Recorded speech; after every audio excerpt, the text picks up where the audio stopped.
के कुछ दिनों बाद सिंची के हाथ में मिगी दोबारा से जनरेट हो जाता है और सिंची भी अब पूरी तरह से ठीक हो गया था। तब मिगी उसे बताता है कि उस पैरासाइट के हमला करने की वजह से उसके हार्ट में एक बड़ा सा छेद हो गया था, जिसे ठीक करने के लिए उसने उसके हार्ट में अपना एक हिस्सा छोड़ दिया, जिससे कि उसकी जान बच गई। लेकिन यहाँ सिंची इससे खुश नहीं था, क्योंकि उसकी मॉम को भी उस पैरासाइट ने मार दिया था, इसलिए वो बहुत रोता है। पर फिर वो उस पैरासाइट से बदला लेने की सोचता है, इसलिए वो अगले दिन तामिया के पास जाता है और उसे मिस्टर ए वाले पैरासाइट के बारे में पूछता है। पर तामिया उसे कुछ भी नहीं बताना चाहती थी, इसलिए वो उसे कहती है कि मिस्टर ए को तो तुम ही ने मार दिया है। तब सिंची उसे कहता है कि उस पैरासाइट ने उसकी मॉम की बॉडी को अपने कब्जे में किया है, और क्योंकि तामिया और वो एक दूसरे से जुड़े हैं तो उसे उसका पता तो होगा ही। पर तामिया उसे कुछ भी बताने से इनकार कर देती है।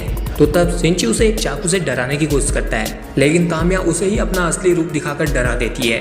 और फिर जब वो यहाँ से जा रही थी तो सिंची पीछे से उसकी तरफ चाकू फेंक देता है, पर तामिया उस चाकू को पकड़कर उसी की तरफ फेंक देती है, लेकिन वो यहाँ सिंची को नहीं मारती।